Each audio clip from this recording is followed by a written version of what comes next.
Assalamualaikum warahmatullahi wabarakatuh.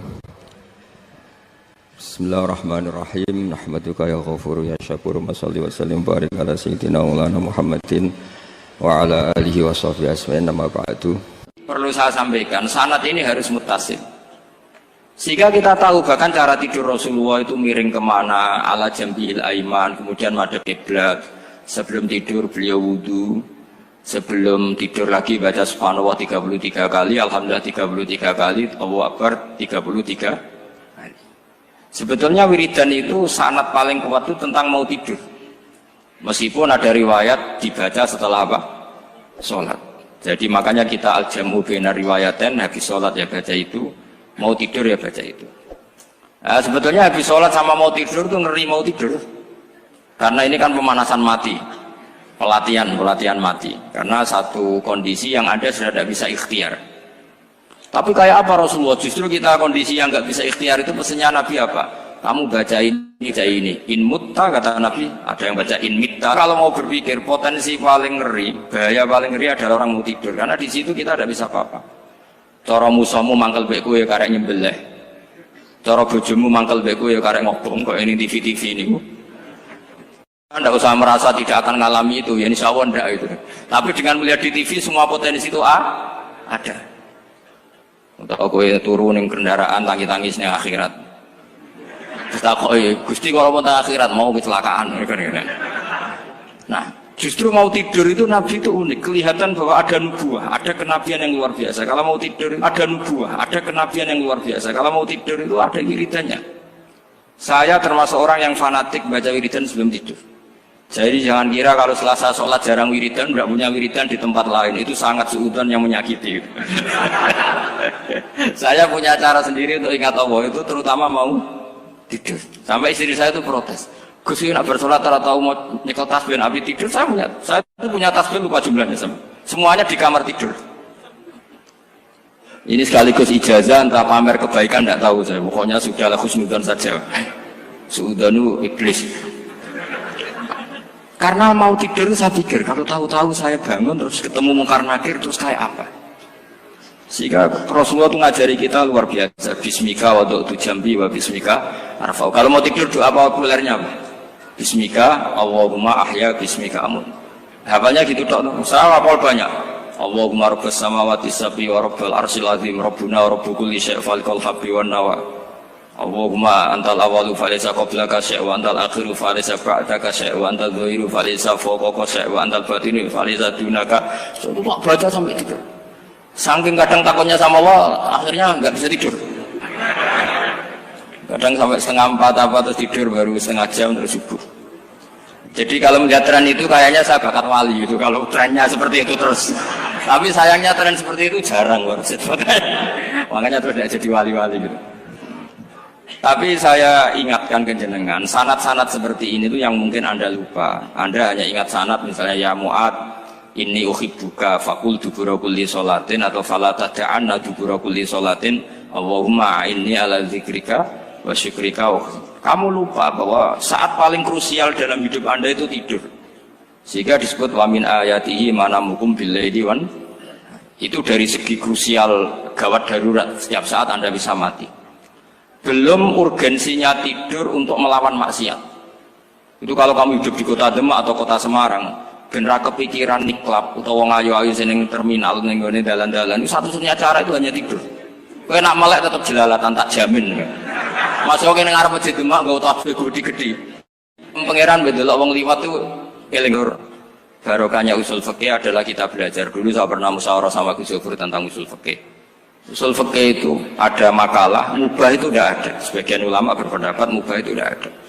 Karena setiap mubah saat itu Anda pasti meninggalkan keharaman. Itsma min mubahin illa wa yatahaqqaqu bihi tarku haramimma. Tidak ada kemubahan kecuali saat itu kamu meninggalkan keharaman. Anda tidur, berarti Anda taroktal maksiat. Anda tidur berarti Anda meninggalkan maksiat. Enggak nyolong, enggak dugem, enggak zina, enggak maling, enggak ngerasani orang. Jadi tidur itu anggap saja, ya Rob, ya Allah saya mau tidur. Tidur itu ibaratun antarkil ma'asi. Jadi malaikat roket pate kandhani iki ra sekedar turu, ya kowe kudu ngerti iki ape ninggal maksiat. Hitung mulai saiki. Bismika Allahumma ya bismika. Namun ayo roke patit hitung. Anggap ini kiat meninggalkan maksiat. Terus turun 6 jam berarti tidak maksiat 6 jam. Meskipun akhirnya maksiat karena bangun jam 7. Artinya maksiat ra subuh gitu. Tapi betapa krusialnya ulama. Ulama lah yang mengajarkan kita tidur itu rohatan lil abdan, untuk istirahat. Kita pulih lagi, bisa kerja lagi. Pak Bupati bisa ngantor lagi, Pak Kapolsek, Kapolres bisa ngantor lagi. Semuanya aktivitas tentara bisa ngantor lagi. Memulihkan kekuatan itu ibadah. Meninggalkan maksiat karena tidur juga ibadah. Tidur saja ibadah. Ini barokatnya umatnya Rasulullah Shallallahu Alaihi Wasallam. Senyaman itu. Coba kalau kamu jadi umatnya Nabi lain, wah itu beratnya bukan main. Dan itu sesuatu yang dimintakan Allah, dimintakan Rasulullah kepada Allah, yaitu Rabbana wa la tuhammilna ma la taqata lana bih. Termasuk la tahmil alaina isran kama hamaltahu 'alal ladzina min qablina. Jangan bebankan ke umat kami sesuatu yang seperti engkau bebankan pada umat dulu. Umat dulu itu kalau mau tobat, kayak umatnya Nabi Musa pernah nyembah anak sapi, itu yang pernah nyembah tobatnya dibunuh. Liyaqtulal bari'u minkum al mujrima, yang terbebas dari menyembah anak sapi disuruh bunuh yang pernah menyembah anak sapi. Fatubu ila bari'ikum faqtulu anfusakum. Mau beratnya kayak apa? Kalau orang sekarang tobat cukup soal Pak Rosid salami tempel 100.000, dipandu caranya tobat diwari istighfar. Nomor itu penting, nomor loro seneng kiai, seneng aku maksudnya kalimatnya jelas. Itu sudah. Pokoknya jelas gak usah dibunuh, gak usah apa? Gak usah apa? Dibunuh. Sehingga tidurnya umatnya Rasulullah itu luar biasa, terutama tidurnya orang puasa. Tidurnya tasbih, tidurnya ulama juga tasbih. Karena dengan tidur itu kita tahu alamat kematian. Di mana kita masih di dunia saja punya kondisi di mana kita tidak bisa menentukan diri kita sendiri. Dan itu awal dari kita mengimani la haula wala quwata illa billah. Segagai koyok ngono ternyata ada kondisi di mana kita tidak bisa mengendalikan diri kita sendiri. Makanya disebut wa min ayatihi manamukum billaili wan nahar. Yang bisa menganalisis itu siapa? Ya ulama. Ulama kok tahu karena punya sanad musalsal ila Rasulillah sallallahu alaihi wasallam. Sehingga uniknya kenapa tidur itu sakral? Coba semua nabi di antara wahyunya itu lewat apa? Semua nabi di antara wahyunya lewat apa? Tidur, lewat mimpi. Inni ara fil manami anni atfahuka fanzur madza tar. Maka mimpi ini harus dikelola secara baik, yaitu kalau kamu mau tidur, wudu dulu, baca tasbih, terus tinggalkan semua dunia, anggap saja ini pemanasan kematian. Itu insya Allah mimpinya sip pokoknya. Paling dikejar-kejar dajjal kecemplung kali, insya Allah. Tapi kalau kamu tidur gak wudu, raiso turu terus raiso turu mangan seku. Raiso turu terus raiso turu mangan sik ben warak ben iso turu. Insyaallah dikejar dajjal kecekel. Akhirnya ngelindur tak karu-karuan karena tadi. Nah, sanad seperti itu yang punya siapa? Hanya ulama. Ada lagi satu contoh, ini sudah hampir 20 menit maksud. Itu saya pernah ngaji Durarul Kalami Syafi'i, mutiara-mutiara ngendikan Imam Syafi'i. Itu ulama itu mesti ngendikan itu unik. Tadi saya sudah cocokkan sama Bupati, tak tanya, Pak Bupati saya ini punya ilmu dari Bapak, mungkin pas untuk jenengan pakai. Kata Bapak, urip iku padha wae, ngadepi kanca mek musuh iku padha wae, malah kadang ribet kanca. Dulu saya itu iskal itu janggal. Tapi setelah ngaji Durarul Kalami Syafi'i yang ada di Muqaddimah kitab Majmu', Muqaddimah Syarhul Muhadzab Imam Nawawi, Imam Syafi'i ngendikan gini, man ahsana ilaika faqad qayyadaka. Wong ngapiki kowe nyancang kowe. Kayak Pak Ros itu apian bae kok. Kene sarang sowan mampir, gayane apian, jebule nyancang. Awas nak teko niku Mas. Itu faqat qayyadaka, nyancang kowe. Tapi waman asaa ilaika faqat atlaqaka. Wong sing eleki kowe iku penak bebasno kowe. Kowe tau diutangi wong kancamu ta musuhmu. Sing biasa utang kowe lho. Kanca. Kowe numpak mobil ketemu musuh enak ra usah nawani, nek ketemu kanca monggo bareng. Sing ngel-ngelo kowe kanca atau musuh. Artinya gini, kanca ya barokah, nggo perjuangan, musuh ya barokah mergo ora tau utang. Jadi segampang itu ulama melihat kehidupan itu, man ahsana ilaika faqad qayyadaka wa man asaa ilaika faqad atlaqaka. Jadi akhirnya kita hidup itu berkah terus. Di konco ya enak kata Solo, di konco Gus Yofur, nak kalau buatan sakit fikih musyawarah, ora iso tasawuf musyawarah. Di konco Pak Rosid, konco rai sederhana. Pokoknya duit. Tadi kurang contoh. Kalau rai Arab kan nggak sederhana, Pak. Wajahnya mewah terus. Ekonominya juga sederhana. Saya sama Rosid sama-sama gak kaya. Jadi ada yang nyontohkan kan Gus Yofur sama Gus Baknya ngebis. Memang saya sering sama Gus Yofur ngebis sampai sekarang masih. Bukan karena miskin yang jelas itu pilihan itu. Jadi ulama itu segampang itu melihat kehidupan. Saya termasuk kiai muda yang nggak takut mati, bukan karena yakin di surga gitu, karena saya sering baca berdoa. Allahumma ya Allah, kata Rasulullah, kamu harus berdoa ya Allah, ij'alil hayata ziyadatan li fi kulli khairin wal mauta rohatan li min kulli syarrin. Mungkin sekarang kita ada zina, mungkin sekarang kita ada korupsi, mungkin sekarang kita ada maling, tapi potensi itu tetap ada. Yang bisa ngakhiri itu apa? Kematian. Maka anggap saja kematian itu rohatan li min kulli syarrin, semua mengakhiri semua keburukan. Kayak apa Rasulullah memandang kehidupan? Kalau kamu masih hidup, anggap saja ziyadatan li fi kulli khairin. Saya gara-gara hidup saudaranya kersane Pak Rosid ngaji di sini. Ikhlas Pak Rosid itu sangat ikhlas.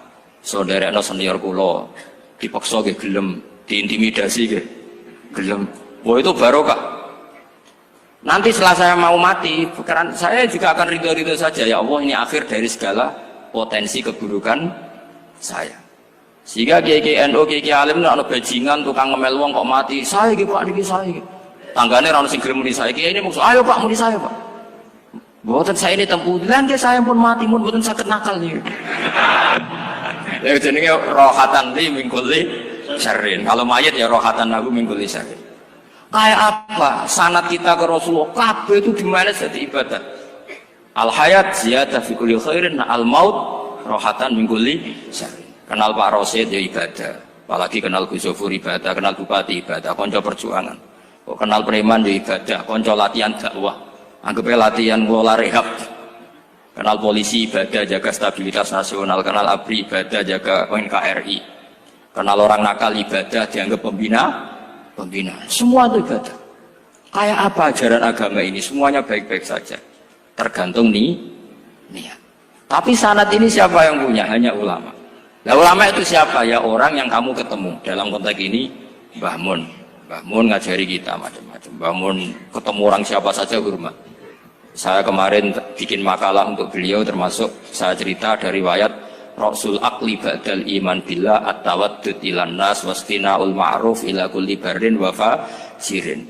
Inti iman setelah akal menentukan kita iman kepada Allah, akal setelah mengantarkan logika iman kepada Allah, akal itu kita gunakan at-tawaddud ilan nas supaya kita bersikap simpatik dan melakukan kebaikan kepada siapa saja. Karena barokahnya kita simpatik, nak ngandani wong nggih gampang. Misalnya kita di kiai alim sundul langit sampean mbek tangga modit, ketemu wong perengut, sing ape ngandel iku sapa? Sementara sing preman, ayo ngopi nggonku sik tenang ae. Sing kiai ini orang begawean ngene kopi kowe. Akhirnya sing preman sakhok di pengaruh, sing kiai ini bakhil gak duwe pengaruh. Itu tidak boleh kejadian seperti itu. Makanya ada riwayat wastina'ul ma'ruf ila kulli barrin wa fajirin. Terus kula suwun sanad-sanad seperti itu tidak boleh hilang. Saya itu kitabnya Bangun Al-Ulama Al-Mujaddid itu setengah hafal, sampai sekarang masih tak baca. Kalau mau tidur tak baca, bahkan di tas saya itu ada terus. Ya karena kalau saya di Jogja kangen Bangun baca itu, ketika beliau masih sugeng, apalagi sekarang. Karena jangan sampai saya ini punya fatwa yang mukhalif terhadap fatwanya Mbah Mun. Ini terutama warning sama santri sarang, nggak boleh. Terakhir itu Mbah Mun punya kecenderungan, punya pikiran kayak Yusuf Qaradawi. Ya potensi wajibnya zakat khodrowat fawakih. Ngendikan gini sama sih ingat ketika ngaji sama Gus Yofur Pak Rosid kalau bangun guyon wong desa iku wis melarat gegere nganti koyo akeh wae bangun nyontokno gegere macul nganti koyo akeh gara-gara sing ditandur pari wajib zakat. Wong Sulawesi nandure kakao cengkeh, zaman iku cengkeh joyo berhubung ora akut gak wajib zakat padahal kaya. Jadi fenomena itu sering diutarakan beliau. Lama-lama beliau ngarang di Al-Ulama Al-Mujaddidun, beliau mengutip pendapat Ibnu Katsir, tentu di era modern kayak Yusuf Qaradawi. Sebenarnya Yusuf Qaradawi sendiri bukan mujtahid, dia yang muqallid juga. Kata Ibnu Katsir, Wa mimma akhrajna lakum minal ard. Yang harus dizakati adalah ma itu umum, apa saja yang keluar dari bumi. Maka kecenderungan Mbah Mun akhir-akhir itu bu yau fawaqih khudruwat itu dizakati. Tapi beliau tentu tidak ilzam ya, karena beliau sangat syafi'i. Tapi ini kan saran yang baik lah menurut saya. Apa susah sih jadi wong lomo gitu. Wong jadi wong medhit kok mbok bilo-bilo. Lah nek kowe takok takdire ndi Gus nak khudrawat fawaqih melon kakao tebu wajib zakat. Takdire iku lomo iku apik medhit iku elek ngoten mawon.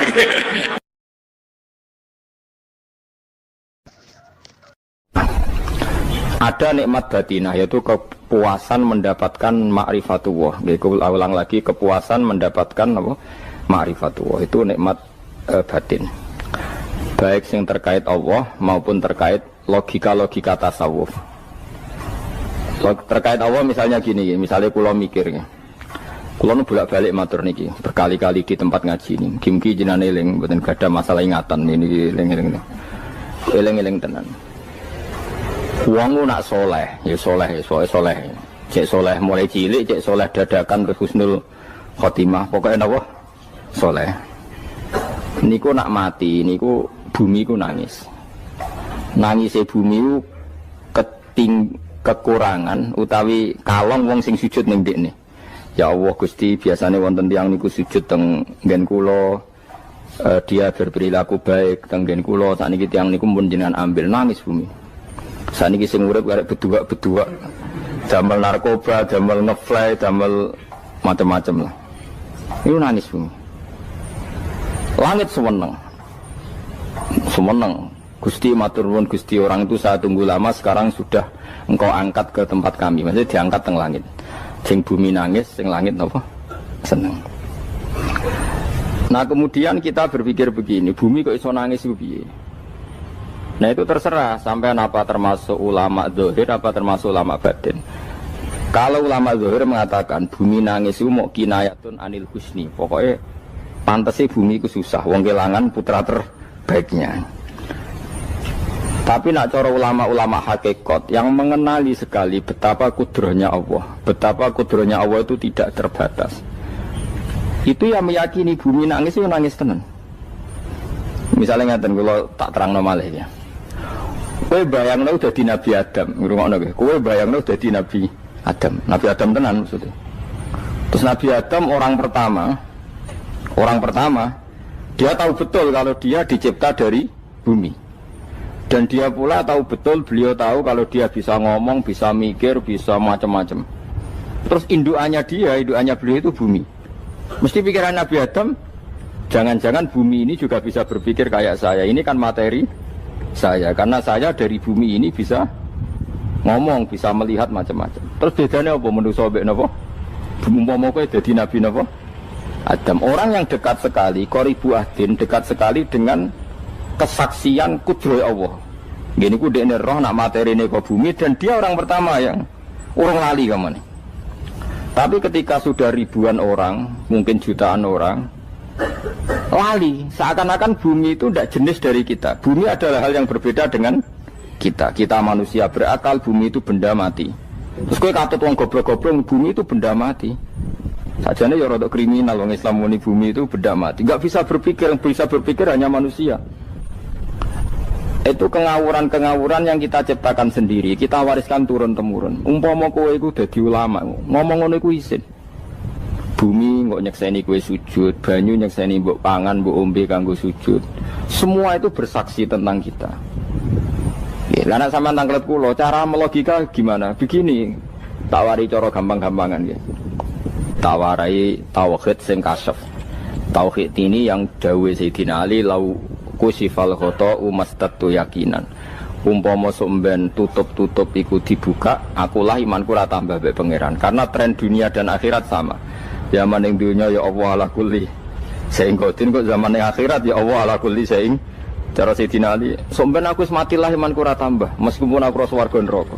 Lah kena napa? Darah padha wae, ning dunia ya pertunjukan kudratullah, ning akhirat ya pertunjukan kudratullah. Jadi pikirannya Sayyidina Ali seperti itu. Saya kan lahir misalnya tahun 1970. Berarti mulai Nabi Adam itu saya kan enggak ada. Ngerti-ngerti ada. Saya mengira waktu zaman tidak ada itu panjang apa cepat? Cepat, karena kita tidak melalui itu. Ujuk-ujuk wujud. Kadang aku mati ya wedi kan. Mau mati jebule kiamat 1 juta tahun kasih wopo nang kuburan. Maksud Khalillah itu. Makanya aku ya ora roh, tak tinggal turu sakmono kan yo nglilir. Nglilir terus nanti. Apa mlaku-mlaku nang donya apa piye kok. Nak turu ya kok ngani ngoyo turu kok. Ribuan tahun lintas. Terus ya apa jajal? Sampeyan tak takoki, misale sampeyan ning kuburan iku apa? Apa ngadepi muka nakil tukaran terus itu keselen tukaran kok nopo ratusan ribu mungkin. Nah terus kita dilatih. Kata Sayyidina Ali gampang latihan seperti kata Sayyidina Ali apa gampang udah menjadi wong alim. Pada akhirnya kita ini aku zaman urip yo ora roh karepe, ngerti-ngerti urip, mati yo ora roh karepe. Pas mati sampean petanginna yo ora roh karepe, pokoke wa mata sauna illa ya Allah. Makanya masyhur itu dia ketemu orang ateis. Dia orang ateis itu anti Tuhan, anti Tuhan maunya. Dia ditanya, lalu kamu hidup itu karena siapa? Ya enggak tahu hidup. Lalu kamu mati yang menentukan siapa? Ya enggak tahu, kalau tahu mati. Ya berarti Anda enggak bisa menentukan diri kamu sendiri. Akhirnya dia taslim, ya ada yang menentukan. Lah ya ada yang menentukan itu dalam Islam disebut apa? Allah, disebut kalimatu haqqin alaiha nahya wa alaiha namut. Jadi kalau maknani itu kalimat yang benar-benar nyata, yang karena kalimat itu pula kita mendapat kehidupan, yang karena kalimat itu pula kita mati, yang karena kalimat itu pula kita akan bangkit lagi. Itu yang makna hakikat. Tapi kalau makna syariat enggak begitu. Kalau makna syariat begini, dan ini benar juga. Mulane kowe nek dadi ulama, nggih ciri utama ulama itu jami'ul bayan. Dia kalau menjelaskan itu indah sekali dan orang pasti taslim. Sampeyan saya tak warai tenan. Sampeyan kan biasa wiridan la ilaha illallah kan biasa, mulai mimpin tahlil sampai kepeksa mergo do tahlil melok. Sampai sing darani bid'ah akhirnya ya melok tanggane napa? Tahlil. Soale wae. Kata Ibnul Qayyim Al-Jauziyah dalam kitab Zadul Ma'ad. Kitab Zadul Ma'ad itu kitab kesayangannya Sayyid Abdul Al-Haddad. Sayyid Abdul Al-Haddad itu pengarang kitab Zadul Ma'ad. Padahal kitab ini dikarang oleh muridnya Ibnu Taimiyah. Abdul Al-Haddad itu gak seneng Ibnu Taimiyah tapi seneng muridnya. Jadi di sini ulama ya demokratis. Gak seneng gurunya tapi seneng. Saja nih Ibnu Taimiyah itu orang baik. Ya ulama top ya baik, ya waras top. Tapi ngerti-ngerti Wahabi itu identik dengan Ibnu Taimiyah. Akhirnya ulama ahli sunnah penyebut itu terus izin. Mulane kiai-kiai ra ono sing dalil kala Ibnu Taimiyah mergo dicap Wahabi. Padahal Ibnu Taimiyah wong alim. Di kitab-kitab kita termasuk Sayyid Muhammad piyambak nanya Ibnu Taimiyah kala Syekhul Islam napa kala. Tapi kan ini sudah milik Wahabi sehingga kita ini terus akhirnya gak gelem nyebut. Jadi kitab koyo dalil fastabiqul khairat iki apa par iki dadi dalil yo dhewe-dhewe. Wah parah tenan wong-wong. Dulu saya melihat orang enggak kunut itu ya biasa. Mergo saya sebagai wong alim ngerti iku mazhab Abu Hanifah. Saiki nek ra kunut Muhammadiyah. Kita ini sebetulnya ahlul ilmi enggak tahu kunut itu mazhabnya siapa kita. Itu mazhabnya Abu Hanifah, yang kunut mazhab Syafi'i. Tapi tahu-tahu iki mazhab NU, iki mazhab Muhammad. Mana ada orang-orang ini bisa punya mazhab? Ngalime sepiro nganti dadi nopo? Mazhab. Tapi wis dadi bahasa, wis dadi nopo? Sewajo kabeh jane. Mas repot-repot. Tak warai iki. Sampeyan ben nglafadzno la ilaha illallah iku keren iki. Keren tenan mboten keren-keren. Ngendikane Ibnu Qayyim Al-Jauziyah itu gini. Min asliha khuliqatil jannah wa min asliha khuliqatin nar. Terus wa min asliha khuliqatid dunya wa min asliha bu'isatir rasul wa min asliha qatalar rasul. Wah, terus sampai sekarang saya tak bedai. Surga itu kan digawe kelas VIP mewah. Terus dari Ruhani widadari dulu kan nak mini betul-betul. Kira 70. 70. Wahyu kabeh ora ono sing kriting, wahyu kabeh. Wahyu kabeh terus gak tahu delok wong liya. Kadang bojo kita wis elek sik delok. Oh ya widadari sifatnya maksuratun fil khiyam. Jadi gak tahu keluyuran ning ndi. Wahyu kabeh. Lek surga yang semewah itu selek itu ya bagi mereka sing nglafatno atau yang menerima la ilaha illallah. Neraka sekarang dibikin dalam itu. Jari Abu Hurairah neraka itu tes-tesane benda kamu jatuhkan ke neraka itu untuk santai ke bawah itu nunggu 70 tahun. kila 70.000 tahun. Dikira HP mu mbok ceblokno neraka iku cebloke ngenteni 70 tahun. Betapa dalamnya, ngentekno bego piro ya bayang misalnya. Oh itu kontraktor mana saja tidak sanggup itu disuruh ngeduk kedalaman neraka. Iku ya mau kanggo wong sing menolak la ilaha illallah. Jadi kalimat ini luar biasa. Swarga digawe bagi yang nerima, neraka digawe ya untuk yang menolak. Itu kalimat sing kena tahlilan turu iku lho. Iku kalimat sing nggo alasan Allah gawe swarga. Terus kalimat sing suwe-suwe sing lafadzno diarani bid'ah iku. Itu kalimat sesakral ini nasibnya akhir zaman iku entek. Gara-gara dilafadzno tahlilan tersangka jadi apa? Bid'ah. Dulu kalimat yang dipuja-puja penyebab surga dan neraka. Saiki kalimat itu tersangka. Mau perkara napa? Bid'ah. Wis aja melok-melok, kowe debat ya ora iso makili aku sebarno iso. Kok kowe terusno dalan tok. Dah. Berarti la ilaha illallah itu kalimat yang surga dibikin karena itu, neraka dibikin ya karena itu. Kemudian Allah punya sunnah, lalu butuh pelatihan. Dikasihlah Allah dari bumi. Dia manusia butuh latihan, dibikinlah bumi. Dan ini latihan ikrar la ilaha illallah dengan sadar, dibikinlah bumi, liyabluwakum terus dites. Wes digawe bumi, ono makanan, ono minuman, ono wong wayah, ono pegatan macam-macam, wong diutang wis mbulet macam-macam. Gue ngetes, eling la ilaha illallah apa eling utangi, eling la ilaha illallah apa eling kasuse, pokoknya dites. Karena nggak fair kalau Allah bikin itu kemudian nggak dites, dibikinlah darul imtihan. Dunia itu bahasa Arabnya darul imtihan, tempat tes-tesan. Imtihan mana apa? Tes, liyabluwakum, diuji. Wes diuji kita hidup. Artinya kita dihidupkannya pun oleh Allah demi tes-tesan la ilaha, itu disebut kalimatu haqqin alaiha. Nah ya sebenarnya kita hidup pun ini untuk dites. Pada akhirnya la ilaha illallah apa enggak? Paham ya? Terus dites. Allah itu juga secara hukum itu kan nggak fair, dites kok nggak punya pemandu, dibikinlah rusul, diutuslah para rusul untuk pemandu. Tes itu kan butuh seru, mak pemandu tok ora ono musuhe kan gak seru, dibikinlah setan. Saat ini sebagian kita sudah setan tapi ini ben seru. Lho ndak setan kan minal jinnati wan nas, rumangsamu setan sopo. Baik setan minal jinnati wan nas. Jadi kena muni auzubillahi minasyaitonir rajim, terjemahnya berlindung Allah dari saya sendiri ya Allah itu. Lho itu kalau lama dulu biasa auzubillahi min syururi anfusina wa min sayyiati amalina. Sebenarnya kita berlindung hanya dari setan yang jauh, iblis itu enggak. Ya setan diri kamu sendiri, min syururi anfusina, dari kejelekan diri kita. Ngomongnya udah wujud, soalnya setan tuh makhluk gaib sing piye. Lah kowe iku sapa? Nganti kowe maksiat terus mergo akrab klop, roh mbek setan klop, mulai terus maksiat. Dah. Allah ngutus pemandu yang ngecul setan ben fair. Napa? Fair. Jadi semua darul ibtila ini juga demi kalimat. Nah, makanya disebut kalimatu haqqin sing alaiha nahya. Kita hidup ya demi mendapatkan kalimat itu. Kita mati nanti ya demi kalimat itu, artinya mati ke neraka ya karena kalimat itu kita menolak atau mengabaikan. Masuk surga ya karena kalimat itu kita hormat, kita benar dalam memperlakukan kalimat itu. Berarti alaiha nahya wa alaiha nam. Terus wa alaiha nub'as karuan, kalau kamu termasuk minal aminin ya nub'as minas solihin, kalau minal kafirin ya nub'as minal zolimin. Tapi semua desain dunia ini hanya demi kalimat la ilaha illallah Muhammadur Rasulullah. Nah ini kan penting. Bagaimana mungkin kemudian kalimat sesakral ini, sehebat ini, kemudian ada orang tahlil kamu tidur. Kok iso, kalau jangan kok iso nawang turu. Misalnya kayak mangkel, kalau mangkel sing mimpin Gus, wira barbar. Bagaimana mungkin kalimat yang menyelamatkan Anda kemudian Anda anggap problem? Elek gak? Apalagi kamu anggap ini bid'ah.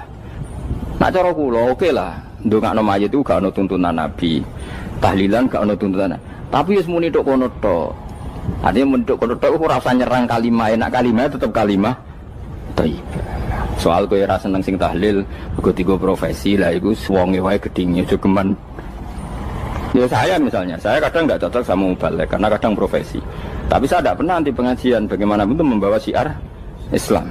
Tapi kalau mubalek kadang ora seneng, kadang takon entuk piro. Bareng sangone sithik, kok sumpah transportasi ini. Lah wong ngono kok mbok senengi iku piye? Tapi kita terus gedeng keliru iku sing gawa syiar Islam. Mana ada pengajian didengar orang banyak tanpa mubaligh? Gak iso. Ini iso melepukno barang-barang ra penting jadi penting iso. Lah cara guruku teng sareng ning ape melepuk kanggo panggung barang perkara. Tapi kadang ya benar. Yang namanya mudin mubaligh ya itu bisa benar bisa salah, tapi kamu gak boleh gedeng kalimatnya. Piye kalimat itu kalimat hak. Nah, ini penting kula utarakan sehingga zaman Nabi Sugeng ini rungokno tenan ngaji kula.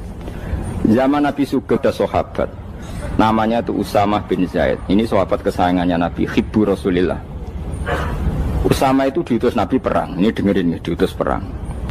Pas perang itu si kafir tadi memenggal temannya.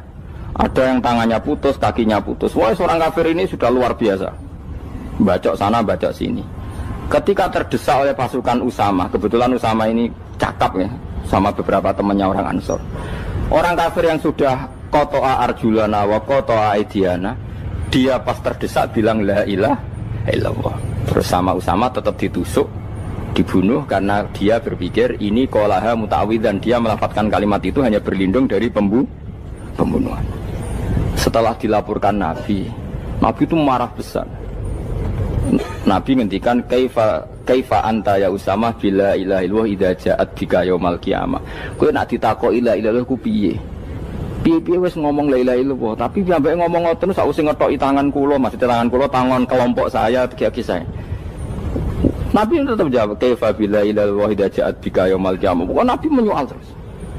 Sampai menjadi fatwa ijma'nya fuqaha, siapapun yang melafadzkan la ilaha illallah harus kita terima meskipun qolaha muta'awwidzan, meskipun saat melakukan hanya cara zahir berlindung dari kematian, sehingga kita terima. Orang kafir yang 80 tahun kafir melafadzkan la ilaha illallah 1 menit menjadi mukmin. Sampai ada ayat qulil ladzina kafaru iyantahu yufar lahum ma qad salam.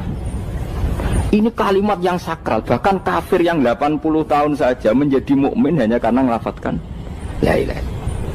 Mulane yang ngaji saya, yang senang saya, jangan pernah kamu mengatakan ada bid'ah yang orang bisa jadi kafir. Bagaimana mungkin orang mukmin yang ke kuburan dan melafadzkan la ilaha illallah kamu katakan kafir? Padahal kalimat ini yang kafir 80 tahun saja menjadi mukmin. Saiki ana wong nglafadzno la ilaha illallah mergo salah tempat pinggir patok mbok arani kafir. Kok aneh. Sing kafir 80 tahun dadi mukmin iki gara-gara ngafalno la ilaha illallah dadi kafir. Mergo mau salah kali, salah tempat ning pinggir apa? Patok. Mboten ora cocok muni nganggur, wong sering ziarah ku nganggur. Nyatane ya tenan. Cara dene pegawai negeri ora sering ziarah. Nah iku tapi ora usah muni kafir gak mungkin lah. Coba kalimat ini itu orang kafir yang 80 tahun menjadi apa coba dengan melafadzkan kalimat ini? Mukmin kan? Berarti kalimat ini adalah kalimat penghilang kekafiran. Lalu karena dilafadzkan secara salah dianggap kafir. Hanya karena bid'ah itu tidak mungkin. Makanya sebetulnya Wahabi yang alim-alim itu tidak berpendapat demikian. Saya punya beberapa referensi Wahabi yang alim itu tidak pernah mengkafir-kafirkan orang karena perdebatannya seperti itu. Tapi saat ini wis kuwajo. Sebenarnya kalau orang alim itu ya mirip-mirip. Entah Wahabi entah tidak mirip-mirip. Karena kalimat tadi. Wahabi itu kitab terbesarnya itu Ibnu Taimiyah. Ibnu Taimiyah itu punya murid Ibnu Qayyim Al-Jauziyah. Itu sampai sekarang saya lihat di fatwanya Ibnu Taimiyah itu begitu hormat sama orang-orang kita ini sama. Tapi tahu-tahu lewat penyaduran sana sini terus menjadi kacau. Jadi kalau balik ini malah sampai anak kepengen dua nikmat batinah seperti tadi yang saya utarakan. Swarga dicipta sedemikian mewah ya demi yang menerima la ilaha illallah. Terus neraka dibikin se ekstrim itu juga bagi yang nolak. Kemudian dibikin daru pelatihan yaitu dunia ya karena kalimat berarti kalimat itu luar biasa. Wa biha qamatis samawati wal ardu. Kalimat ini pulang menjadikan langit bumi berdiri. Lalu sekarang kita bisa ngomong, bisa berpikir, bisa ngadekno BPKB macam-macam. Itu karena kita sendiri apa karena kudratullah? Saya tanya. Karena kudratullah. Kalau karena kudratullah, apa susahnya Allah bikin kemampuan tanah ini nangis, tanah ini susah. Wong podo-podo kowe iso nangis, iso mikir ya mergo kudratullah, ndak karena kamu.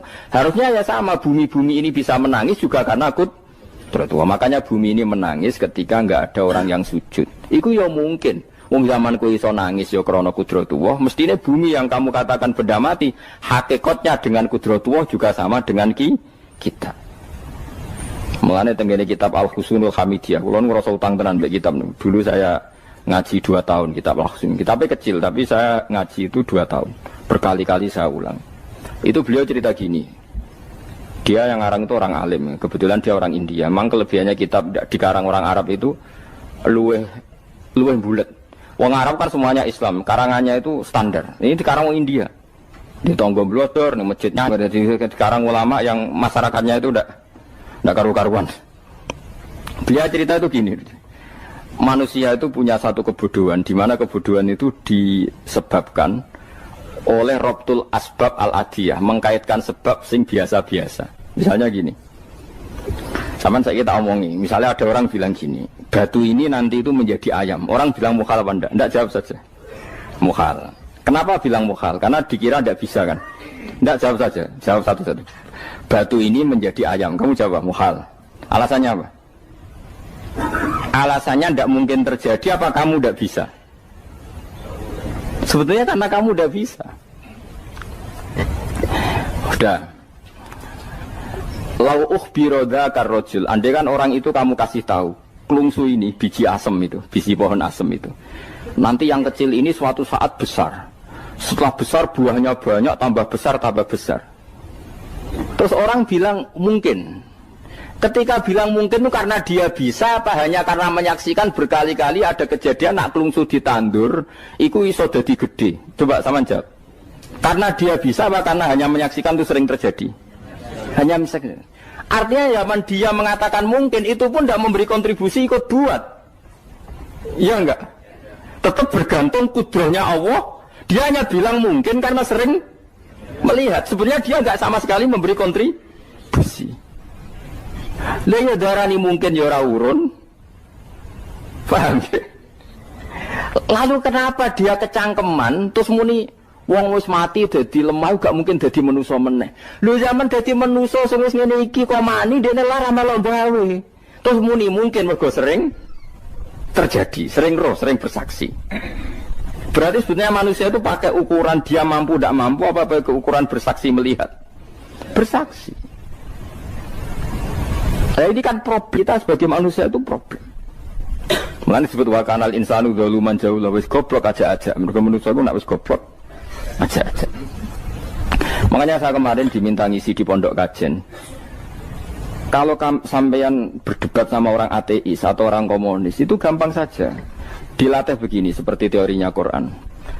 Ya nanti saya teruskan ini tak ulang lagi ya. Saya ulang lagi ya. Andai kan nggak pernah terjadi telur itu jadi ayam, nggak pernah terjadi sama sekali. Telur itu jadi ayam. Terus kamu mengasih tahu orang tadi, telur ini loh nanti jadi hewan yang hidup terus terbang. Mesti dia bilang mukhal, mau benda mati kok nanti jadi benda hidup yang terbang ngalor ngidul. Berhubung sering terjadi dan dia pun tidak ikut bikin, bilang mungkin. Paham? Saya ulang lagi ya. Berarti dia bilang mungkin karena sering apa? Terjadi dan dia lihat. Andai kan pertama kali gak ada telur sama sekali yang jadi ayam, terus pengalaman pertama di dunia belum pernah terjadi. Kamu kasih tahu telur ini nanti jadi ayam terus terbang. Orang ini bilang mukhal enggak? Mukhal. Berhubung sering terjadi bilang enggak? Nah berarti kita nanti bangkit dari kubur gampang saja bagi Allah. Cuma belum pernah terjadi kamu mengatakan mukhal. Nah makanya otak kita harus dibenahi. Makanya jogeman percaya ambek yang pernah kita lihat, yang sering kita lihat. Percayalah dengan akal, tapi akal waras tuh. Para waras itu serempet tatanannya wangil. Makanya Islam itu melatih. Qul falillahil hujjatul balighah. Misalnya begini ya, dulu kalau Gerwani atau PKI atau siapa sajalah, itu kalau melatih anak-anak TK, makanya seorang ulama harus punya kecakapan penjelasan ibanatul ahkam. Itu anak-anak kecil dilatih. Anak-anak kamu terpejam, mintalah manisan sama Allah. Ya Allah saya minta manisan, saya minta permen. Terus disuruh buka, dapat enggak anak-anak? Enggak dapat bu, wah berarti Allah enggak ada. Sekarang minta sama bu guru. Bu guru kami minta permen dikasih. Berarti yang ada bu guru bukan Tuhan gitu. Akhirnya jadi gerakan ateisme. Nah sebetulnya untuk melawan gerakan itu kita harus melatih begini misalnya gini. Saya itu pernah ketemu sama orang yang berpikiran komunis. Oh komunis juga. Dia nantang saya gini, Pak, pokoknya saya tidak bisa nerima konsep Tuhan sebelum Anda bisa menjelaskan kenapa ada Tuhan. Jadi, bocah kok elek ini. Nah, aku ngerti aja, sak cerdas ini tetap cerdas aku yakin sudah tahu cerdas aku. Rasanya selain raine seram meyakinkan, tapi pikir tetap cerdas. Kulo itu kan wong Quran nggih, artinya punya pikiran panjang. Mungkin di antara orang Islam kita ini tidak punya kecakapan menjelaskan. Tapi kalau orang sering baca Quran, apalagi dia ngaji tafsir ya, yang waras maksudnya waras lah. Serapati seneng duit, barang ini penting. Harus seneng duit, mari goblok. Yakin ulama seneng duit, mari goblok, tak jamin. Umpama alim wis kelas B, kelas C gak bisa, tahqiq gak bisa. Kalau tahu dikandani konco kulo riyen ambek jenengan udah saya kaca akhir. Lah kena apa? Cok seneng duit kulo. Duit itu masalah bagi ulama. Orang duit lebih masalah kan ya. Maksudnya rasa senang tapi terus gak duit. Sekarang saya tanya, Quran itu melatih kita gini. Quran itu sederhana kalau ngelatih tauhid. Tapi orang pasti ingat. Kata Allah gini, nggak apa-apa, saya ada Tuhan nggak apa-apa. Kamu yang Tuhan. Tapi buktikan kalau kamu Tuhan. Caranya gini. Am khalaqus samawati wal ardi. Ya nggak apa-apa, kamu yang Tuhan nggak apa-apa. Tapi buktikan kalau kamu menciptakan langit, bumi. Mereka pasti ikrar, ya tidak mungkin saya menciptakan bumi, saya lahir sudah ada bumi. Yesus lahir sudah ada bumi, nggak mungkin Tuhan. Terus Tuhan membuat pertanyaan kedua, am khuliqu min ghairi syai'in. Ya sudah, kalau saya ada Tuhan, lalu nggak ada Tuhan, berarti alam raya ini tercipta oleh sesuatu yang nggak ada. Aneh nggak? Misalnya sebelum alam raya ini nggak ada Tuhan. Berarti sebelum alam raya ini kan adanya nihilisme, sesuatu yang nggak ada. Kemudian sesuatu yang nggak ada menjadi penyebab sesuatu yang ada. Aneh gak? Menurut aneh. Sesuatu yang nggak ada itu mestinya kan nggak bisa ngelabeti, nggak bisa berfungsi, nggak bisa ada gunanya. Wong jenenge ra ono kuwi ora marai apa-apa. Mau ora ono kok dadi sebab. Sesuatu yang menjadi sebab itu yang wujud apa yang nggak ada? Yang wujud. Sak takoi. Lah kalau nggak ada Tuhan berarti alam raya ini lalu sebabnya apa? Ya dari ketiadaan, lalu tiada itu menjadi sebab. Yang tiada kok jadi sebab itu tekem gitu. Mikir. Di mana-mana yang sebab itu harus barang yang wujud. Gak boleh tiada kok jadi sebab. Ini kan jadi aneh. Sesuatu yang tiada menyebabkan sesuatu yang ada. Terus dia bilang, ya pokoknya ronde ini kalah. Tahu kapan tak pikir ya? Pikir nganti mati temenang aku. Makanya sebetulnya dalam ilmu mantek, pertama itu kita tidak harus iman Tuhan itu namanya Allah, tidak harus. Makanya pertama dikenalkan, sementing kenal Tuhan itu ada dulu. Disebut zat sing wajibil wujud, belum disebut namanya Allah. Allah itu disebut nama Islam, paham ya?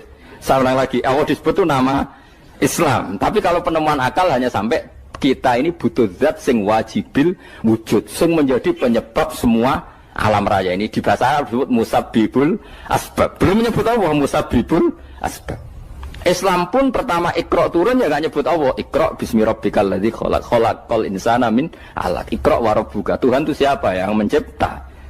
Nah, yang mencipta ini oleh syariat Islam disebut apa? Tapi dalam logika yang penting kowe kenal sik ono musabbibil asbab. Pastikan bahwa alam raya ini yang wujud pasti disebabkan sesuatu yang ada. Nggak boleh barang wujud kok diciptakan oleh sesuatu yang tidak ada. Yang gendeng ora barbar barang ra ono mbok sifati al-khaliq. Sing gawe langit bumi apa? Pencipta. Penciptane apa? Sesuatu yang tidak ada. Kowe ikhlas dutek ngono kowe ikhlas ora ya? Gak kowe ikhlas ora dutek ngono kowe ikhlas ora. Kowe gelem dadi bodho niku. Gelem kowe. Mboten. Nah, nikmat ngono jenenge nikmat batin. Nah, mulane sing suwenang mbek kalimat la ilaha illallah. Wis ana sing bid'ahnallah iku wong nganggur wis beno sauni-unine. Tapi kadang memang kita berlebihan. Tahlilan ra barbar 40 dina ini ra barbar. Muga alasane wis disangoni akeh tahlil sedih lho sakake penggemar sing keselen sing rantuk sangu ya butuh cepet. Lani cara kula niki penting kula utara nggih. Kowe nek ora cocok tahlilan 40 dina wis ngomong ae kira cocok model harinya. Tapi ki aja menolak kalimat la ilaha illallah iku disifati Kanjeng Nabi kalimat thayyibah. Wong Nabi nyifati thayyibah, kalimat yang suci kok nyifati bid. Tak soal kira cocok wong sebut. Misalnya kamu bilang saja wong mati wis sangu amale lha apa didongakno barang. Nek kowe pengen ndonga ora usah ndonga. Wis ora usah biasa wae. Kula lah mbok dongakno ora seneng. Gak meyakinkan. Karo dene mlebu swarga butuh dongamu ora ono swarga fadhole pangeran apa mbok dongano bareng. Nah, tapi kowe donga aku ya seneng. Senenge ya semau lah timbang nyanyi-nyanyi rame-rame sadok ndongane. Mbok mandi mbok ora pokoke ndongane. Saya ulang lagi ya. Makanya Quran itu melatih logika sampai seperti itu. Am khalaqus samawati wal ard bal la yuqinun. Sampai terus diulang-ulang. Am khuliqu min ghairi syai'in. Kalau mereka merasa Tuhan enggak apa-apa, tapi buktikan mereka ini wujud sendiri tanpa sebab. Atau begini, kalau mereka tidak tahu sebab pencipta langit bumi, mereka sendiri suruh yakin kalau mereka adalah penciptanya. Am humul khaliqun, enggak apa-apa. Ya tapi masih Abu Jahal gendeng lah, masih Abu Lahab ngawur lah, nak takoki, ya wes pangeran kowe wae sing gawe langit bumi. Penggemarnya saja pasti tertawa. Mosok Abu Lahab darani pencipta langit bumi, wong lahir ning bumi. Tapi Quran oleh nggo jawab, am khalaqus samawati wal ardo. Apakah mereka menciptakan langit bumi? Bala yuqinun, mereka pun tidak pernah yakin. Jadi itu pangeran. Makanya di mana-mana orang alim itu suka debat. Karena pangeran sendiri kalau menjelaskan kebenaran seringnya juga nantang debat. Kata Allah, Qul ara'aytum ma tad'una min dunillah aruni madza khalaqu minal ardi am lahum syirkun fis samawat. Enggak apa-apa mereka Tuhan kata Allah, tapi buktikan zaman langit diciptakan mereka memberi kontribusi apa? Apa urun bego, apa urun cagak, apa piye lah pas aku gawe langit iku dekne urun apa jare am lahum syirkun fis samawat. Misale urun apa lah? Urun tol ta urun apa lah. Itu pangeran. Mereka kan pasti menjawab enggak. Terus itu nih di kitab bimbing qobliyada. Kalau kamu nggak percaya Quran sebagai kitab, nggak apa-apa. Tapi buktikan kamu punya kitab tandingan. Nggak, mereka nggak punya juga. Atau gini, nggak usah Quran, nggak usah sakralan. Au atharatim min ilmin, atau kajian ilmiah yang membuktikan bahwa Yesus itu Tuhan, atau yang membuktikan bahwa berhala itu Tuhan. In kuntum shodiqin, nggak apa-apa. Kalau kamu benar buktikan. Nah itu makanya semua nabi itu punya kecerdasan. Karena tadi nabi kadung nantang itu nih di kitab bimbing qobliyada. Au atharatim min ilmin in kuntum shodiqin.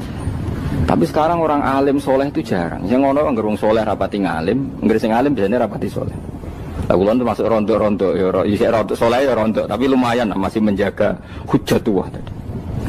Sebab itu ulama dulu mengajarkan Allah itu siapa? Disifati zat sing wajibil wujud. Karena alam ini kadung ada. Kalau alam ini kadung ada, pasti penyebabnya sesuatu yang wujud. Tapi kalau wujudnya mungkin, bahaya.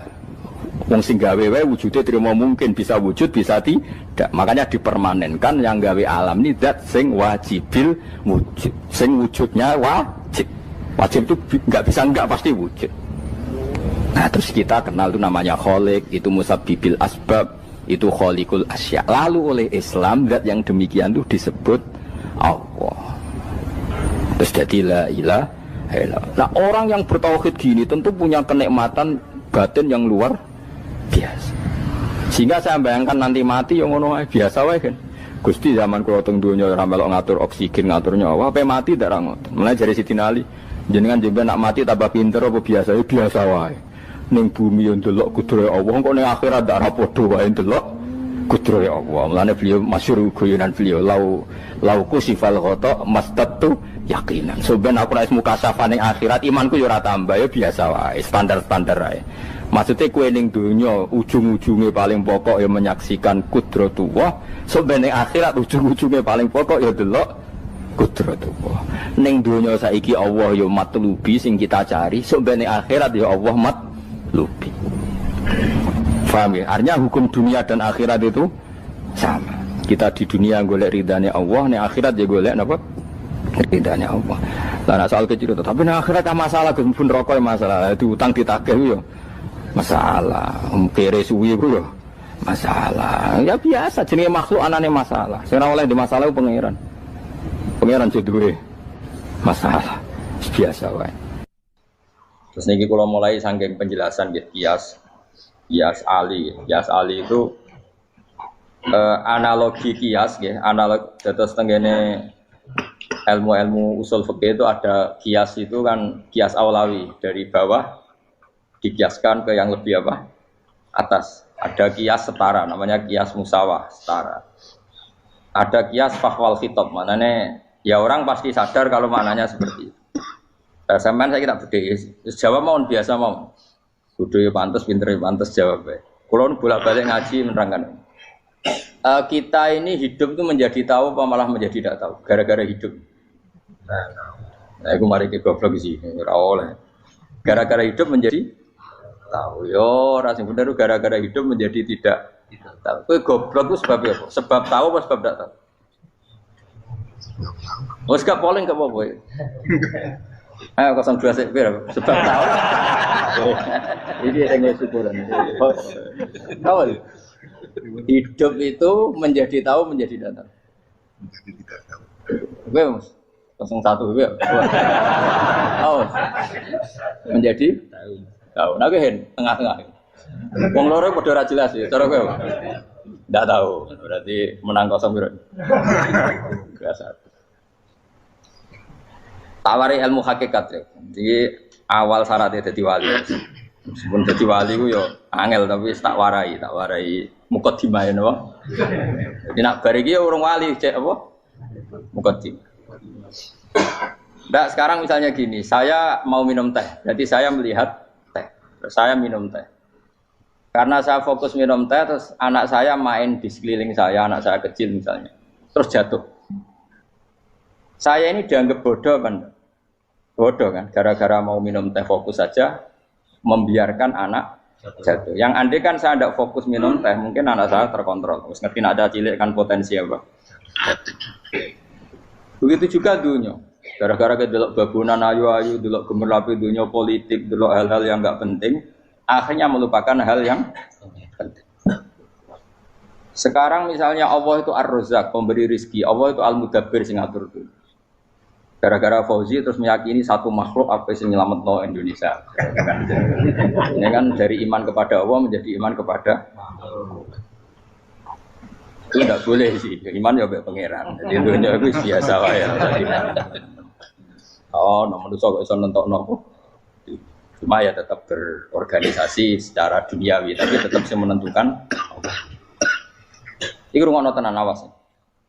Nah, karena kita hidup, maka menjadi tidak tahu. Kita tahu itu menjadi tidak tahu. Surungono sehingga nanti tak terangkan sekian dalil dari Quran dan hadis. Gara-gara saya fokus minum teh, terlena mau ngopi, wah sena isuk-isuk ngopi. Gara-gara terlena itu anak saya jatuh, menjadi tidak tahu. Begitu juga dunia. Makanya Allah sering memberi nasihat, fala taghurrannakumul hayatud. Kamu jangan tertipu oleh kehidupan dunia. Ibaratnya Allah nimpi direm, dat paling penting, paling pokok. Tapi kamu abaikan. Kamu bilang jabatan penting, teman penting, mitra pejabat penting, komunitas penting. Kamu sampai lupa bilang nah Allah itu lebih penting. Nah, ini sudah mulai kena hijab. Nah, orang yang kena hijab ini nanti tidak bisa masuk surga karena Allah dengan marah besar Allah ngendikan kalla innahum ar-rabbihim yauma idzil lamahjubun. Orang-orang ini nanti ketika di akhirat terhijab dari saya. Karena zaman yang dunia ora tau roh aku. Kenapa kok terhijab? Justru karena ada yang diketahui. Justru ada yang diketahui. Contoh paling mudah itu copet atau lonte atau koruptor atau apa saja. Misalnya nyuwun sewu orang jadi copet itu kan umur 17 atau misalnya jadi pekerja seks nakal itu kan umur 17 atau 18. Hanya karena pernah mendapat rezeki dari judi misalnya atau dari transaksi yang haram. Terus dia bilang gini, aku nak jadi copet mangan kopo. Aku nak judi mangan kopo. Aku nak gak jadi wong nakal mangan kopo. Padahal dia 17 tahun nyatanya bisa makan, birizkillah apa? Tapi pernah merasakan 1-2 bulan dari rezeki haram, dia menvonis seakan-akan tidak bisa makan kecuali dari rezeki haram. Ya itu tadi gara-gara tahu nikmatnya uang yang sepintas lewat haram, nyopet atau korupsi, terus menafikan nikmat-nikmatnya. Jadi dari tahu nikmatnya nyolong atau korupsi menjadi tidak. Makanya kalau dalam ilmu tasawuf itu gini fatwalian, manusia sekarang itu tidur, kalau mati baru bangun. Jadi cara ilmu tasawuf itu annasu niyamun wa idza matu intahu. Mungkin ada yang hafal tapi ra paham. Jadi rata terang. Annasu niyamun wa idza matu intahu. Manusa kabeh sak donya iku turu. Nek wis mati lagi tangi. Mergo kena wis mati iku lagi roh. Jebule sing hak tenan iku sujud ning pangeran. Sing hak tenan iku subhanallah walhamdulillah. Sing hak tenan iku muni Allahu akbar. Kae zaman ning donya dintekno kowe ngomong, "Nu Amerika super power." Kenal presiden penting, kenal menteri penting, kenal kiai gede penting. Iku mbok entekno. Barang-barang sing cara akhirat gak mendesak mbok entek. Wong nak ramangan mati, nak ra duwe gaji sumpek, nak pensiun sumpek. Hal-hal nanti setelah di akhirat kamu hanya tahu satu kalimatul haq, yaitu kenangan terbaik kamu di dunia itu sujud.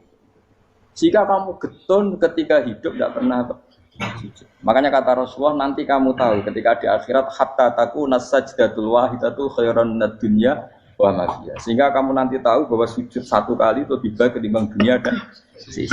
Karena ternyata setelah kamu di akhirat yang layak jadi poin kamu hidup di dunia itu hanya apa? Sujud. Tapi yang dunia kan WA penting, HP terbaru penting, babonan penting, mutra penting, ngomong terus berjuta-juta kalimat. Hanya karena kamu hidup. Tahu saya mati, gue ngerti, gue kabeh dak. Maka ilmu kamu itu setelah mati, lagi ilmu terlambat. Nah pas ilmu mau terlambat itu Allah duka, kalla apa alhaqumut takahtur hatta zurtumul qabir kalla saufa ta'lamun summa kalla. Terus kala lau ta'lamuna ilmal yakin la tarawun al-jahim. Pas kowe ilmumu wis bener, Gusti ternyata penting sujud teng jenengan, ternyata penting jenengan Allah. Pas roh pas wae mlebu neraka, kok wis kecewa. Ya saiki tapi wae mlebu neraka, roh wis terlambat. Mane tak warai saiki ben ora roh pas wae mlebu neraka. Kok nak roh terlambat, pas roh wae mlebu. Sehingga ketika Allah melehno wong kafir, melehno itu mencibir orang kafir. Kata Allah begini. Ini mungkin yang hafal Quran bisa dicek lagi. Fakashafna angka fito akafa basarukal yauma hadid. Jadi kata Allah ngomentari orang kafir ketika di akhirat, laqad kunta fi ghaflatin min hadza. Kamu lupa kan kalau ada akhirat seperti ini kata Allah. Fakashafna angka fito aka. Sekarang kamu saya kasaf, saya buka semua fakta. Fa basarukal yauma hadid. Sekarang pandangan kamu tajam. Dulu di dunia bilang misalnya seks penting, dugem penting, narkoba penting, maksiat penting. Kalau enggak gitu saya pusing. Nanti di akhirat semua ini jadi problem. Artinya apa? Gara-gara di dunia melihat gemerlapnya dunia, dia menjadi tidak tahu pentingnya Allah, tidak tahu pentingnya akhirat. Maka dengan hidup malah menjadi tidak tahu. Maka untuk menjadi tidak tahu itu sebabnya dua. Makanya polling 01 dan 02 sama benarnya tadi. Gara-gara tahu yang menjadi tidak tahu, gara-gara tidak tahu yang menjadi tidak tahu. Tadi misalnya kamu fokus ya, misalnya Rukin jelalatan untuk cawe itu, fokus untuk cawe itu, gak Allah waktu ngarepe kejengkang, kesandung. Berarti gara-gara melihat menjadi tidak tahu. Ya kira-kira seperti itu. Gara-gara fokus delok dunya nganti ra roh hae Allah Subhanahu wa taala. Di sini Allah sering pesan fala taghurrannakumul hayatud dunya wala yaghurrannakum billahil ghurur. Kamu jangan tertipu dengan kehidupan dunia. Makanya saya itu orang yang paling fanatik sujud. Soalnya kalau suwun jenengan sing sujud. Mau sujud salat 5 waktu lah nikmati. Karena sekali kamu terbiasa mensifati dunia ini penting, nanti kamu akan lupa mensifati akhirat itu penting. Dan itu awal kamu tergelincir dari ansawa isabil, dari jalan yang benar. Makanya tadi pepatahnya orang sufi apa? Annasu niyamun wa idza matu indah. Manusia itu tidur, kalau mati baru. Terus contoh kedua begini. Kenapa Allah begitu murka ketika orang tidak mengerti hak-haknya Allah? Bukan karena Allah anarkis atau keras, tidak. Memang secara akal pasti begitu. Saya sama tak beda ini. Ya contoh gampang-gampang saja, tak wari logika. Kalau ada orang buta lewat kemudian nabrak tembok, karena apa? Karena buta kan? Buta itu maknanya apa? Tidak tahu. Akibat tidak tahu, nabrak tembok. Ya kan? Karena tidak karena tidak tahu nabrak tembok, karena tidak tahu terjatuh di sungai, karena tidak tahu terjatuh di jurang. Sekarang juga sama. Orang karena tidak tahu pentingnya agama, tidak tahu pentingnya Allah, kemudian dia fokus ke duniawi. Akhirnya ya nabrak tembok. Natijanya sama enggak? Saya ulang lagi ya. Orang buta karena tidak tahu nabrak tembok. Orang fokus untuk perempuan cantik atau melihat apa, kemudian dia tidak tahu depannya juga nabrak. Untuk menjadi nabrak itu syaratnya tidak tahu apa tahu. Bisa dua-duanya. Tidak tahu ya sebabnya nabrak, fokus ke yang lain ya bisa. Nah, maka tidak tahu ya sebab nabrak, fokus ke yang lain juga sebab. Nah, mata kita, hati kita ini sudah dipenuhi hal-hal yang tidak penting, sehingga kita lupa dari hal yang penting. Kayak tadi kita mau minum kopi saja, fokus sampai meninggalkan anak main sampai jatuh. Berarti minum kopi sebenarnya tidak satu kebodohan, tapi ketika membiarkan anak kecil jatuh itu adalah kebodohan. Sebetulnya makan menikmati dunia itu tidak kebodohan, tapi ketika Anda melupakan Allah itu menjadi satu apa? Kebodohan. Nah, ini disebut kamu jangan terlena oleh kehidupan apa? Dunia.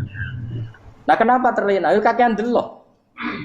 Mulane Nabi itu ora tau delok dunia. Nabi, saya ini tak latih gitu di wali, tapi mukadimah. Kulo itu belum pernah delok. Saya pernah punya kakak wakil bupati, punya teman gubernur banyak tuh. Kalau dulu susu rawani, mereka khawatir senang. Nabi itu pernah, Nabi itu jenenge manusia pernah lewat itu. Kemudian tonggo-tonggone Nabi kebetulan pas pulang bawa unta-unta banyak. Itu Nabi melihat mungkin 0, sekian detik. Itu dilori pangeran. La tamuddanna ainaika ila ma mata'ana bihi azwajam minhum zahratal hayatid. Jadi misalnya kayak Rogen misalnya dulu wong numpak Alphard pejabat ono sing bukakno. Enak aja nak jadi wong ngene iki.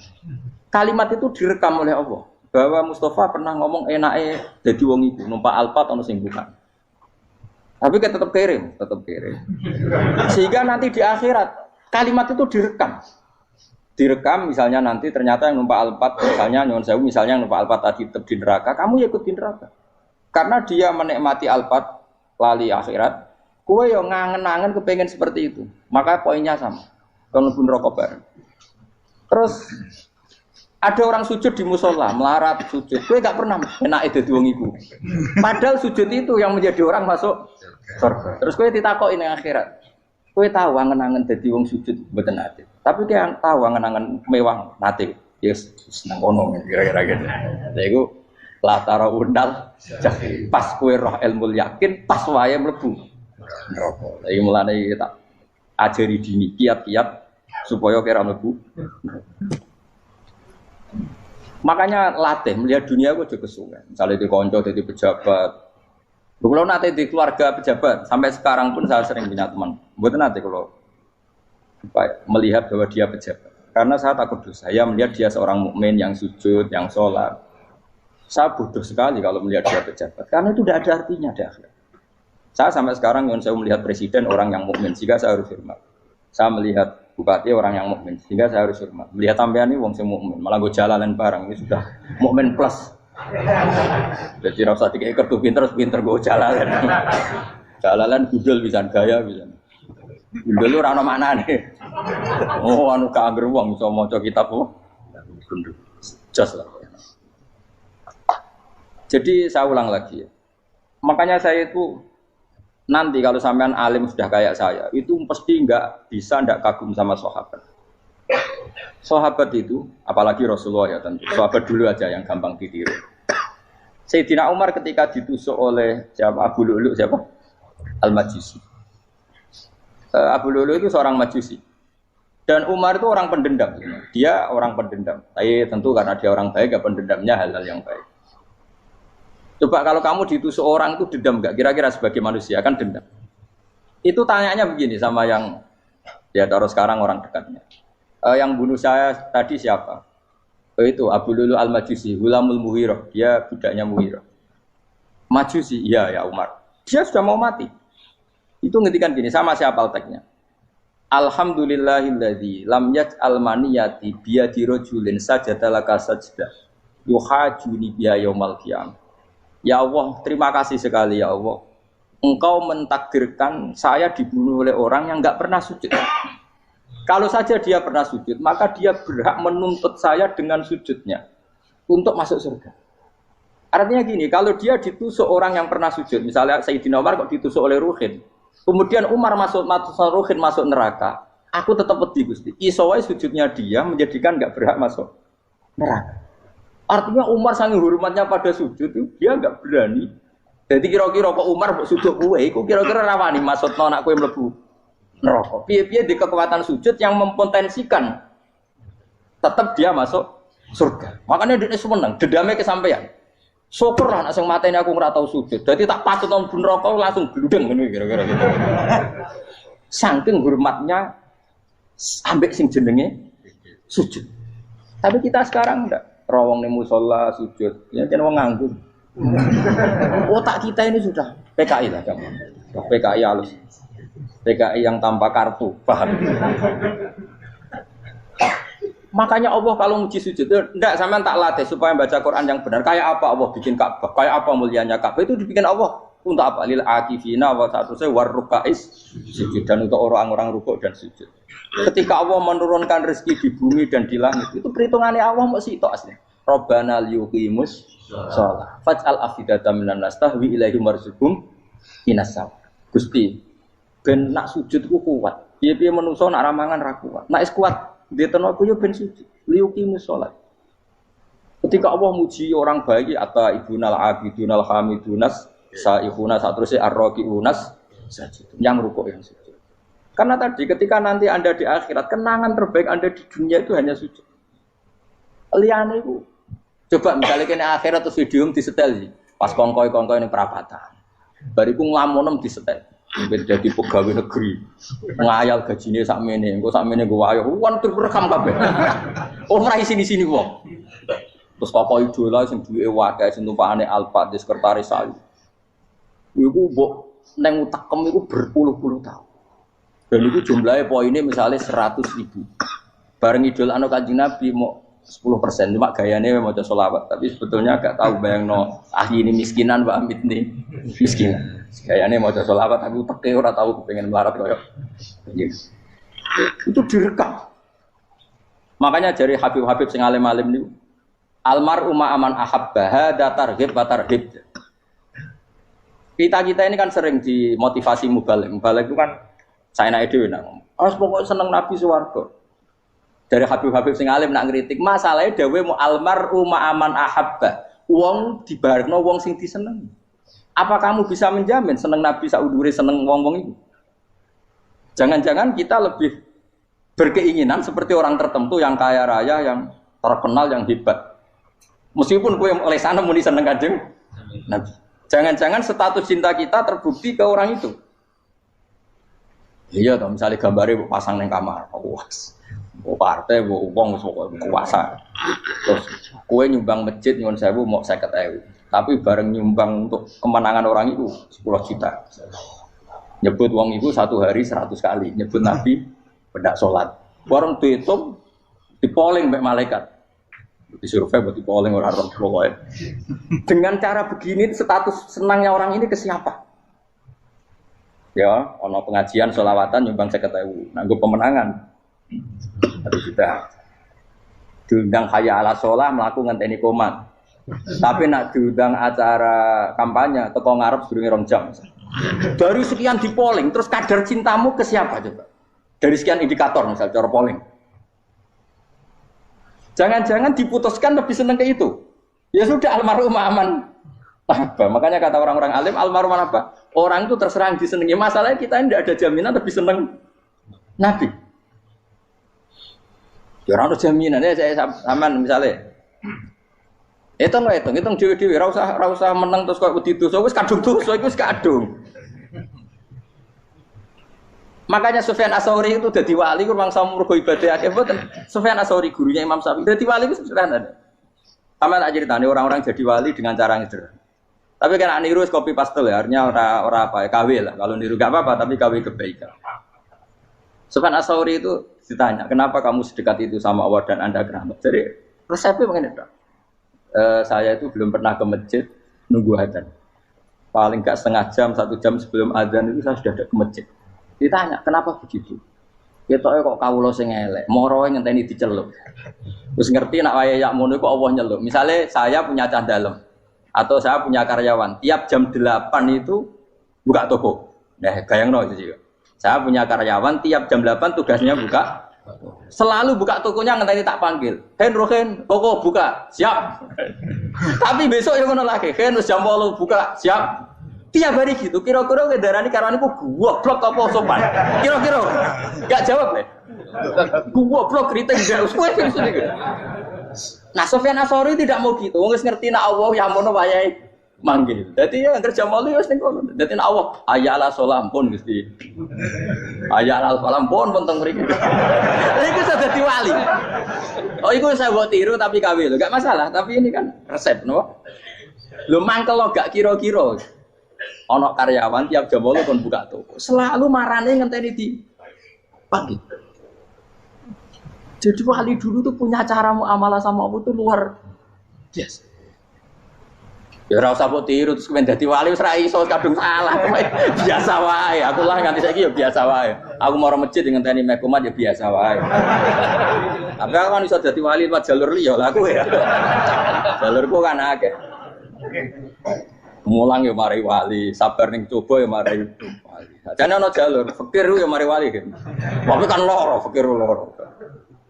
Jadi Imam Adil ya wali, dia bojo judes iku wali masyhur. Ana wali ku baru kae di bojo judes. Jadi ya jalur dadi wali. Wah lebih ngeri lagi. Ngeri tenan nganti akhirat aja wedi. Jadi anak jote apa gak? Para suami takut istri silakan baris, bareng sing wis baris, bareng sing wedok. Pak Rene lho tetep moro. Waktu dibojo kegawangan ini akhirat bahaya, you know. Terus bahaya, dibojo nganti kegawan apa? Masyhur jadi cerita-cerita wali guys. Biasa ulang lagi ya.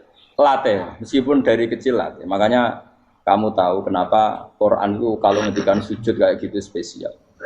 Balillah fa'bud wa kum minas syakirin. Jadi meskipun kita di dunia umumnya orang saya makan, saya minum. Saya juga punya istri, punya keluarga. Tapi saya belum pernah melihat anak saya itu sebagai anak saya. Saya kalau melihat anak saya ini teman sujud saya, nanti yang meneruskan sujud saya. Saya tenan kulon bolak-balik ditanya istri saya dan agak-agak marah. Terus Pak, kenapa kamu hormat sama anak sampai gitu? Kalau nanti manja gimana? Kalau terlalu manja, saya bilang itu udah anak saya. Itu nanti yang meneruskan sujud saya, meneruskan rukuk saya. Saya nanti pasti mati. Dan saya butuh di bumi selalu ada yang sujud sama Allah. Dan itu yang paling dalam otoritas saya itu anak saya. Orang lain itu enggak dalam otoritas saya. Jika kita melihat anak itu ini penerus sujud saya, penerus rukuk saya. Kita enggak sudah duniawi sekali. Rumah tanah, anak tua ben di rumah. Kapitalistik. PKI lah pikirannya yang Cina yang wong fasek-fasek ning dalan ngono kowe nggawa jalalan ngalor itu percaya ngono. Jadi dulu itu kalau para nabi donga fahab li milladunka waliya yarithuni wa yarithu min ahli Yakub, seorang turunan yang meneruskan tradisi sujud, tradisi. Sehingga ulama-ulama dulu kalau dongakno anake ya min ahli sujud wa min ahli Al-Qur'an wa min ahli sunnah napa. Enggak apa-apa kowe seneng donya gak apa-apa. Ora usah tak warai wis seneng dhisik. Paham dadi iki ora usah cara Gus Bak rapo, ora usah tarani rapo, wis mbok lakoni. Makanya pulau suwun sangat. Sujud itu luar biasa. Nanti kamu di akhirat kenangan terbaik Anda di dunia adalah pernah apa? Sujud. Bayangkan kalau itu jadi orientasi Anda. Anda berpolitik, melok partai Gerindra, Golkar, PDI supaya jadi penyuara sujud tidak dilarang di Indonesia karena umat Islam mayoritas. Saking mayoritasnya sampai pejabat rasolat rawani.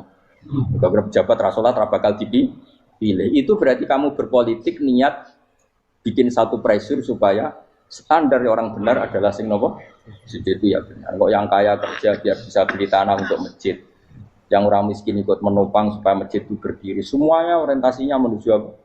Sujud. Jadi tidak sujud itu harus jadi wong kusuk sing goblok terus sujud terus. Tahu-tahu negara dikuasai komunis misalnya. Terus akhirnya sujud gila. Termasuk menciptakan satu suasana Islami di negara ini juga berarti menciptakan keberlangsungan sujud. Karena dengan suasana Islami berarti sujud tidak dilarang, bahkan dianjurkan dan sebagainya. Ini penting saya katakan karena kalau tidak diingatkan, ruwet. Nabi itu pernah punya anak dalam. Anak dalam itu setelah mau boyong toro santri itu ditanya, kamu minta apa sama saya? Ya Rasulullah kasih waktu 1-2 hari mau saya pikir. Karena yang menanyakan orang yang Sayyidul Awwalin wal Akhirin setelah sekian 2 hari, minta apa kamu? Jaluannya gak tanggung-tanggung. As'aluka murafaqataka fil jannah. Saya minta jadi temanmu di surga. Oh Nabi kaget tuh. Kok kalian diwarai wong? Mboten terjemah marahi. Kok Nabi diwarai wong ndak ada ya. Terus kenapa kamu minta itu? Kata tadi, kalau saya minta dunia itu nanti zailah. Dunia itu pasti hilang, faniyah pasti hilang. maka yang abadi adalah saya jadi temanmu di surga. Tapi apa kata Rasulullah Jabe? Fa'inni ala nafsika bikasrotis sujud. Ya sudah, kamu bantu saya, kamu memperbanyak sujud. Kayak apa? Nabi pun mintanya fa'inni ala nafsika bikasrotis sujud. Saya bantu untuk menolong diri kamu, kamu memperbanyak apa? Sujud. Makanya di pertama surat turun itu ada wasjud, kamu bersujud dan kemudian mendekatlah kepada Allah. Tapi sekarang enggak, karena kita kena hijab duniawi, mitra penting, semuanya penting, dan semuanya penting itu makna di hati kamu adalah khadun. Bahkan ngidolakno kiai perkara khadun nafsu, kowe nak dadi kiai gede. Wah, teko ditolak al-badru. Wale napu pidato MC ne muni Saiful Fadilah wal Karomah, mbah sauni-unine MC. Baru disangoni dihormat. Tekan muji ulama wae dari segi ya baru bisa wayo akeh macam-macam. Utak nek elek tekan muji ulama wis dari segi. Makanya saya ini termasuk ulama. Kalau kan saya ngebes biasa. Kalau jarang kerso di panggungnya seneng dulu. Supaya semua ulama udah dipandang secara apa? Dunia. Saya sampai sekarang ngedus anak kulo biasa. Teng pasar gitu biasa. Kalau marung teng pasar mangan gitu biasa. Nak seneng kulo ben atas nama wong alim karena apa? Kalau kita terlalu menikmati dunia, lama-lama orang seneng ulama juga dari sisi dunia. Keren tadi kiai teko disualami dicucupi munggah.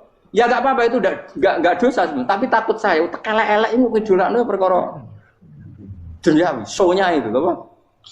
Jadi wong ini tak pikir teko ngaji bar wis warmu paham karmu ora karep. Mulan ngarep ora ngaji karmu. Mesti rugi kowe ya, aku tenang ae lah. Ben orang itu latihan ikhlas, napa? Latihan. Kalau kadang gitu protes be tiang-tiang. Gus, jenengan sekali-kali nak tidak tak derekno kok umum. Aku itu tidak mengharamkan itu meneh kula dereng tuwa. Dereng haji malah turun, topa meneh. Dalane ra roh dereng kiai malah ngel-ngel wong. Ngerusin tahu tak kon derekno ning kota, tak kon sepeda motor kan terno ning gone Malibu. Dalane ora roh malah nerang. Lha kene dalan akhirat ora roh donya ora roh sing ora iku apa. Lah tak kowe wong ijo urip. Dalan donya ora roh dalan akhirat ora mbok roh iku apa. Repot. Jadi kenapa saya tidak mau, bukannya menolak, saya senang kalau kiai-kiai terhormat, senang sekali. Saya senang kalau ada ulama dihormati, karena supaya jadi tradisi ulama itu terhormat. Tapi jangan semua ulama mau dihormati, nanti lama-lama jadi siklus. Akan mencintai kiai saja karena fasilitas. Gue senang jadi imam masjid akbar, masjid Istiqlal, imam besar. Senang mergo kenal presiden, datang dikawal. Senang jadi sudes, wah keren, sholat ngarepe akbar, teko dikawal askar. Ya kalau senang karena itu kan berarti menjadi dunia. Itu sirinya kenapa Rasulullah ketika ba'da Fathi Mekah sudah menguasai Mekah, sudah naklukkan Mekah Madinah. Nabi itu satu hari terbiasa mau sarapan saja kadang nggak ada yang dimakan. Tanya ya Aisyah, apa saya bisa sarapan? Enggak ya Rasulullah. Ya sudah saya tak puasa. Supaya tetap terkontrol bahwa umatnya mencintai beliau bukan karena kebesaran. Itu Rasul. Itu setelah periode Mekah loh, jangan kira itu periode Medina. Apa? Itu periode apa? Medina loh. Periode yang setelah Nabi punya segala. Tapi Nabi tetap seperti itu. Kenangannya Aisyah sebagai istrinya apa coba? Dia cantik, cantik sekali. Aku tahu jajal turu ngarepe Nabi terlentang. Ya Nabi tetap sholat. Nah, beliau sujud sikilku tak ingkretno. Nah, beliau ngadeg tak lonjoro meneh. Jadi Aisyah wa ana muqtaridotun bene adi turu terlentang. Jadi cara ya sudah terlentang. Mau Nabi nak sholat suwi dia tetap sholat. Oke itu bojo ayu orang ngerasa sholat. Bojo elek ora sholat ngono.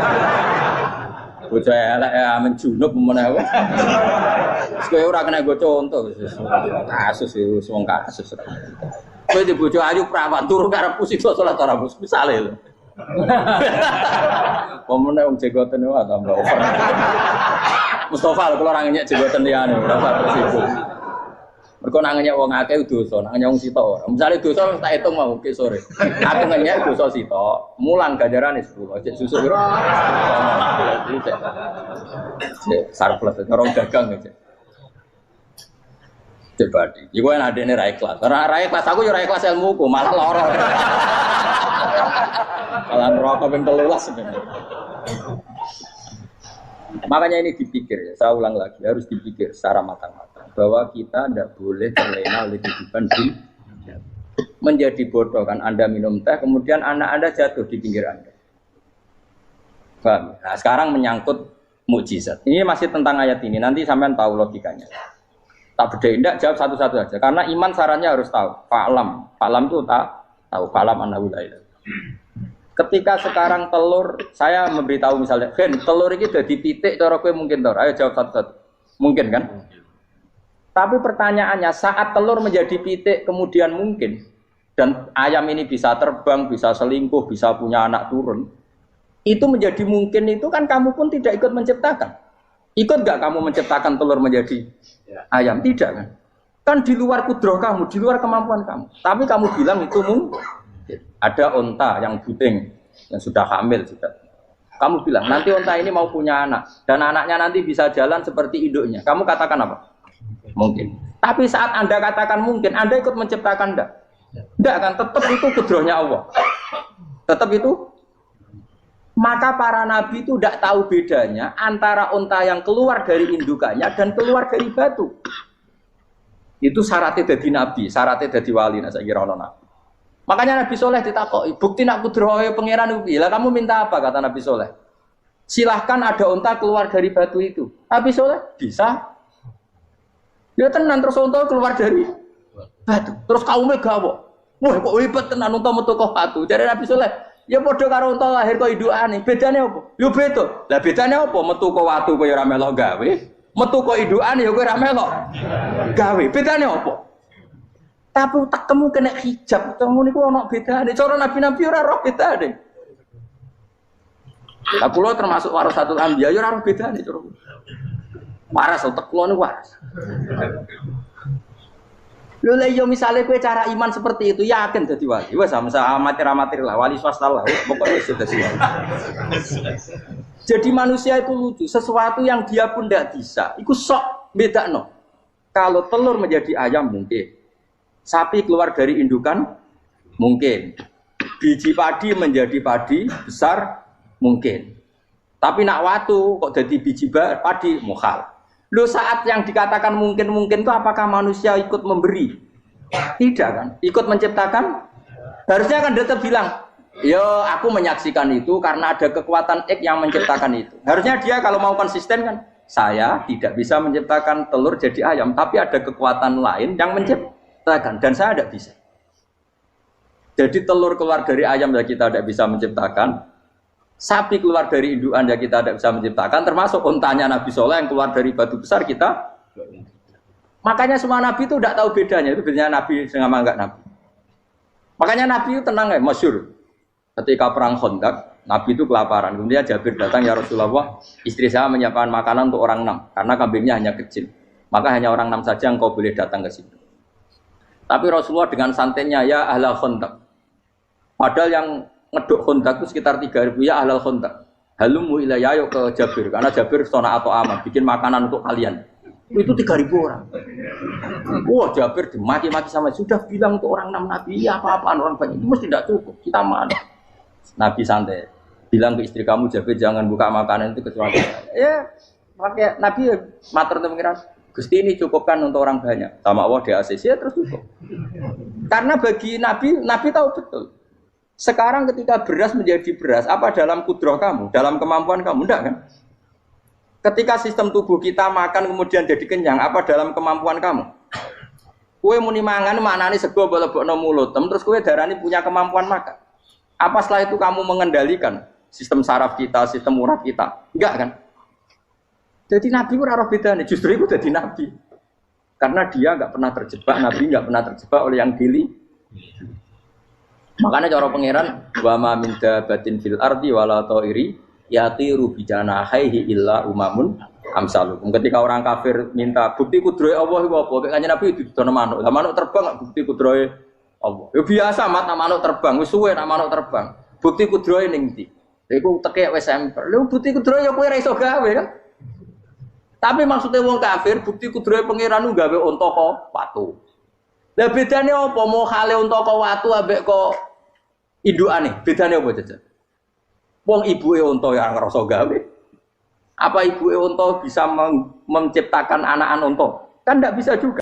Pun kalau terang guys, kalau sekali-kali nerang masalah awal itu suar. Awal itu suar itu sing masyhur itu alif lam mim ya, awal napa? Baqarah. Terus napa malih? Alif lam ra. Terus alif lam mim ra. Terus Yasin, Toha, Ain, Sin, Qaf, Hamim, Kaf, Ya, Ain, Sod, terus Nun, Qaf, ya sekitarnya. Ada banyak perdebatan ulama yang menurut saya sebagian itu harus kita benarkan. Meskipun sebagian itu ya hanya akal-akalan, tapi sebagian saya percaya ya. Misalnya ngeten nggih, kalau tafsir Jalalain itu jenenge tafsir cari aman. Soale angger ngono ngendikan Allahu a'lamu bi muradi bidzalik. Wis mulai ngarep nganti nguri. Sampai sing maca bosen. Bosen sampai muni ngene santri sing elek-elek. Mumpun suwe Mbah nek Allah langkung pirsa. Perkara angger ngono mesti Allahu a'lamu bi muradi bidzalik. Maksudnya ora usah jenengan kandhani mun ngertos nek Allah langkung napa. Tapi sebetulnya Imam Suyuti di luar Jalalain itu punya banyak karangan kitab besar, termasuk Majma' al-Bahrain. Belum ada tafsir sebesar tafsirnya Imam Suyuti, jadi Majma' al-Bahrain. Nah, tapi alhamdulillah saking besarnya enggak ada yang punya. Jadi akhirnya duwe ini napa? Jalalain. Soalnya regane jutaan ya wis Jalalain ora paham mau maca napa? Majma' al-Bahrain. Tapi sebetulnya bisa dinalar begini. Menurut muqaddimahnya tafsir At-Tabari begini komentar beliau itu. Wa minal abasi akan dianggap main-main dan tidak serius jika satu lafadz atau kalimah itu enggak difahami sama sekali oleh manusia. Karena normalnya Quran itu orang kafir pun paham. Nah, ini peringatan kanggo santri-santri sing ngaji teng mriki. Normalnya orang kafir pun itu paham Quran. Karena nanti orang kafir-kafir Mekah dan Madinah di antara kesalahan mereka adalah karena tidak mau angen-angen Quran. Loh, ketika Quran turun itu kan keadaan manusia dalam keadaan apa? Kafir. Ya dalam keadaan apa? Kafir. Berarti mukhatabnya zaman itu kebanyakan ya orang apa? Kafir.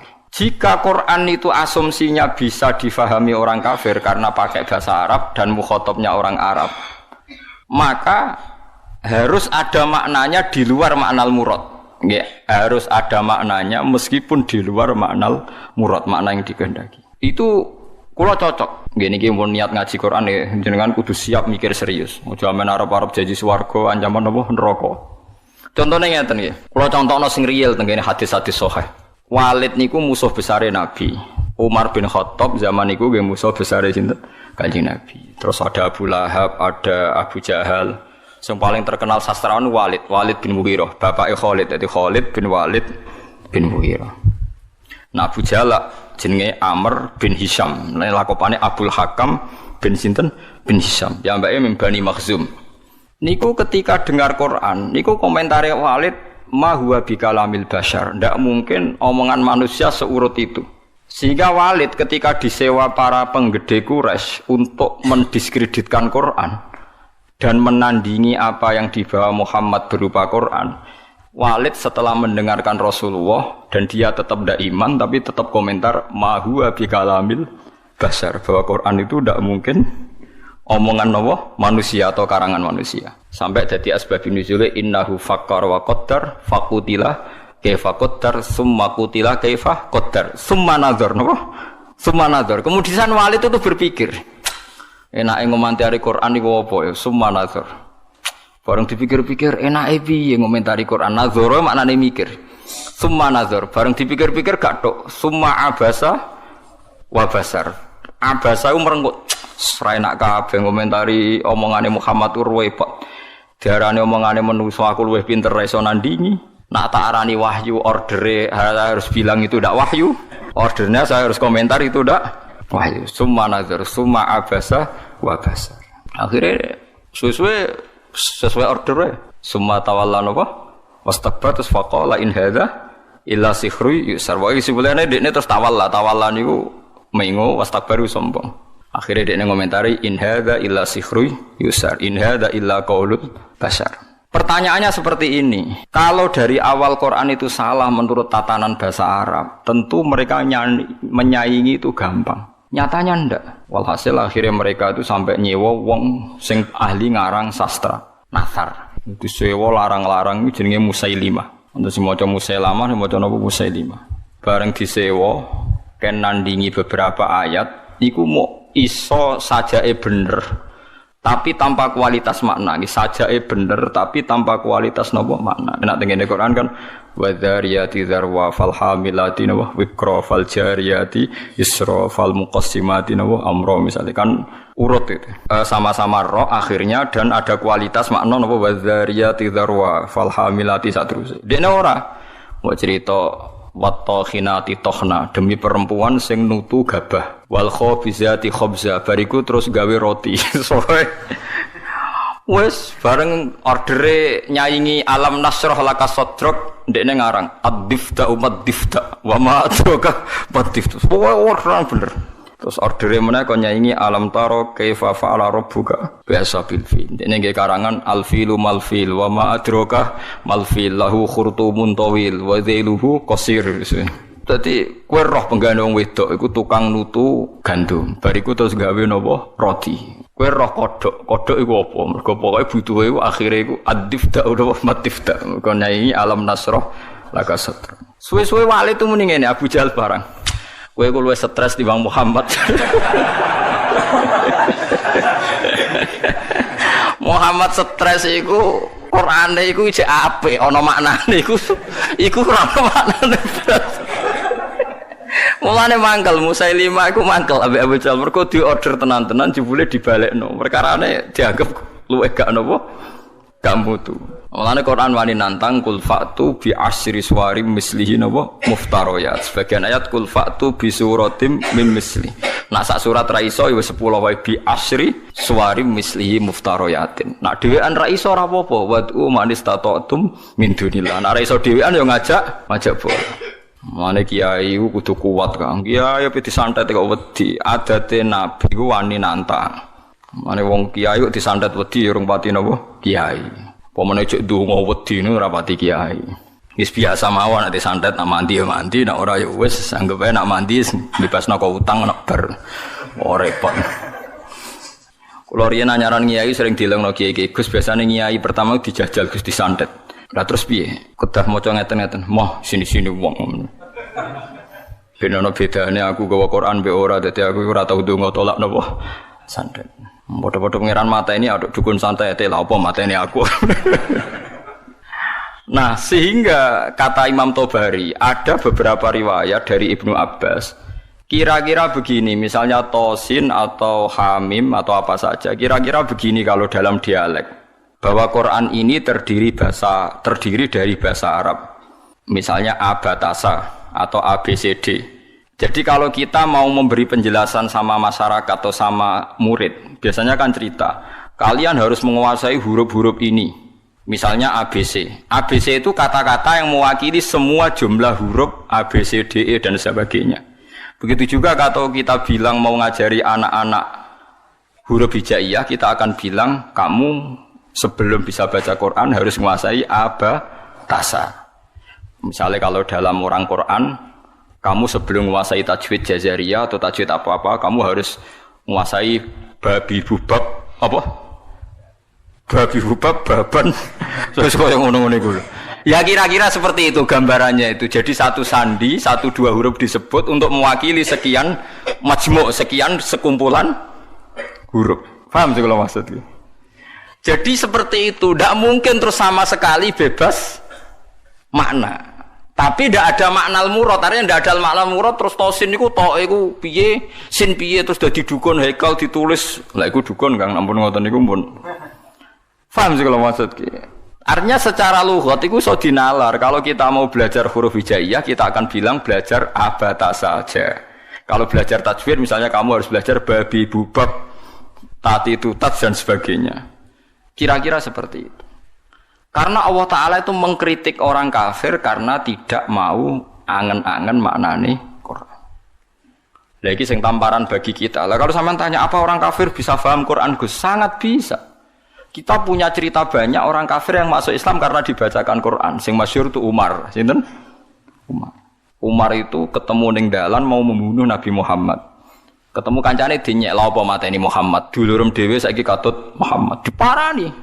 Adike kandung diparani pas sampai Khobab bin Arad beberapa sahabat Maca Quran Toha ma anzalna 'alaikal qur'ana litasqa. Kon baleni Mbak Umar, coba itu diulang. Bareng diulang Umar sadar, ma huwa bi kalamil basar. Ini pasti ndak kalamil basar, ini ndak iman deh nih. Karena faham ma anzalna padahal dia masih apa? Masih kafir. Lah sing lucu Walid. Walid itu gento Kang bapak Khalid. Mulane Khalid wis dadi panglima perang lah ya rondo. Wong anake sinten? Walid. Khalid bin Walid bin Mughirah niku nakalipol. Nakalipol niku Quran niku ngendikan Dzarni wa man khalaqtu wahida wa ja'altu lahu malam mamduda wa banina syuda. Mboten niku lho sing ayat setunggale. Wala tuti kullahallafim mahin hammazim masya'im binamim mannail lil khairi mu'tadin asim utullim ba'da dzalika zanim. Iku wonten songo lho mboten. Pokoke jare tafsir-tafsir songo tapi urung tak hitung. Songo nek mboten songo pitu jare. Wala tuti kullahallafim mahin hammazim masya'im binamim manna'il lil khairi mu'tadin asim utullim ba'da dzalika zanim. Angkana dah. Pokoke songo nggih. Muhammad kowe aja anut wong sing tukang sumpah. Halaf iku tukang sumpah. Kullah halafin mahinin sing orang itu hina. Kullah halafin mahin hammazim masya. Hammaz itu tukang melecehkan orang lain.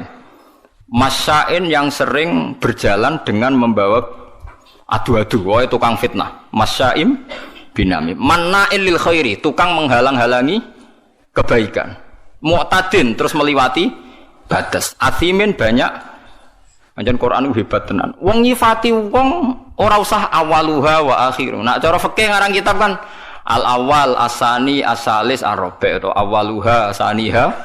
Kalau Quran turut wala tuti kullahallafim mahin hammazim masya'im binamim manna'il lil khairi mu'tadin asim utullim ba'da dzalika zanim. Lepas zanim tersinggung Walid.